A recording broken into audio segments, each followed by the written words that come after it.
బంగారం వెండి అమ్మకాలలో తరతరాల నమ్మకానికి నాణ్యతకు పెట్టింది పేరు శ్రీ ధనలక్ష్మి జ్యువెలరీ. శ్రీ దాడిశెట్టి నరసయ్య గారి ఆశయాలే పునాదిగా వారి మనవడు దాడిశెట్టి నరసయ్య సన్ ఆఫ్ విష్ణు చక్రంచే తుడిలో మొట్టమొదటి BAS hall mark mega AC showroom ప్రారంభం. అందమైన చేత అందుబాటు ధరలు అందరూ మెచ్చే అందరికీ నచ్చే ఎన్నో వెరైటీలతో మీకు ఆహ్వానం పలుకుతోంది Sri Dhanalakshmi jewellery, main road Tuni.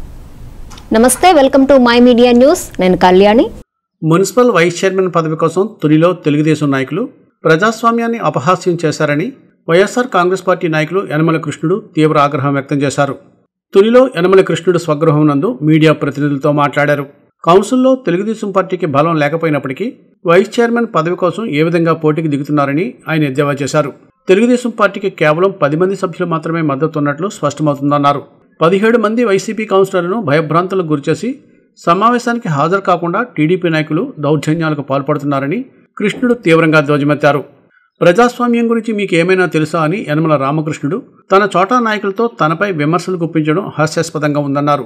అధికారం ఉంది కదా అని కౌన్సిల్లో బలం లేకపోయినప్పటికీ వైస్ చైర్మన్ ఎన్నికను 4 సార్లు వాయిదా వేయించారని ఇదేనా ప్రజాస్వామ్యమని యనమల కృష్ణుడు ప్రశ్నించారు. యనమల రామకృష్ణుడు స్పీకర్గా ఉన్నప్పుడు ఇలాంటి అంకెల గారెడితోనే ఎన్టీఆర్ను దెబ్బతీసి చంద్రబాబుకు పట్టం కట్టారని కృష్ణుడు విమర్శించారు.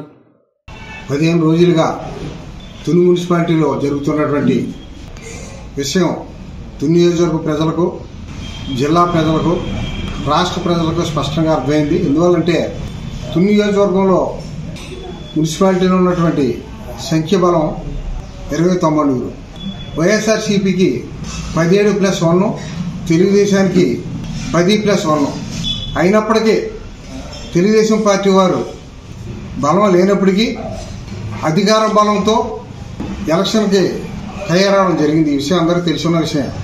మరి 4 సార్లు వాయిదాలు వేసినప్పుడు కూడా వైఎస్ఆర్ బలం 17+1 తగ్గలేదు.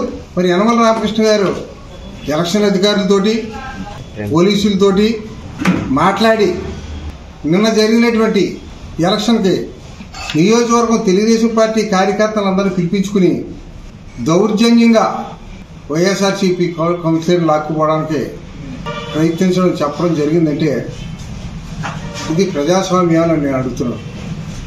మరి ప్రజాస్వామ్యం గురించి మీ పక్కన ఉన్నటువంటి చోటా నాయకులతోటి నీకు ప్రజాస్వామ్యం గురించి తెలుసా అని మీరు స్టేట్మెంట్ ఇప్పించారు. చాలా సంతోషమైన విషయం. ఎందువల్లంటే 10 మంది కౌన్సిలర్లతో మీరు తుని మున్సిపాలిటీ వైస్ చైర్మన్ నెగ్గాలని అనుకున్నారంటే రామకృష్ణ గారికి మీకు ప్రజాస్వామ్యం గురించి ఎంతవరకు తెలుసో దీన్ని బట్టి అర్థమవుతుంది.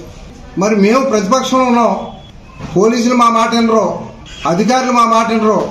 మేము పిలుపునిచ్చాం, మా నాయకుడు దాడిశెట్టి రాజు గారు పిలుపునిచ్చారంటే సమంజసమైన విషయం. మీరు అధికారంలో ఉన్నారు, పోలీసులతో మాట్లాడారు, అధికారులతో మాట్లాడారు. మీ నియోజకవర్గంలో ఉన్నటువంటి తెలుగుదేశం పార్టీ కార్యకర్తలందరూ పిలిపించి కౌన్సిలర్లు లాక్కుపోయి ఎలక్షన్ జరిపిస్తారంటే ఈరోజు తుని నియోజకవర్గ ప్రజలకు అందరికీ స్పష్టంగా అర్థమవుతుంది. మరి ఇదే విధంగా మీరు గతంలో ఆంధ్రప్రదేశ్ స్పీకర్గా ఉన్నప్పుడు మరి ఇలాంటి లెక్కలు చూపించే ఎన్టీ రామారావు గారిని దింపేసి కళ్ళని నీళ్లు తెచ్చుకునేలా చేశారా?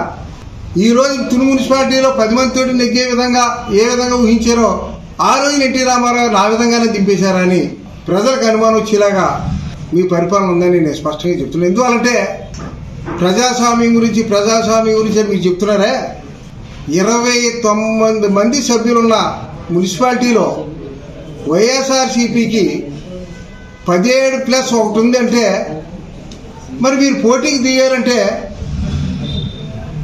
దౌర్జన్యం చేసి కౌన్సిలర్ లాక్కుపోవడమా?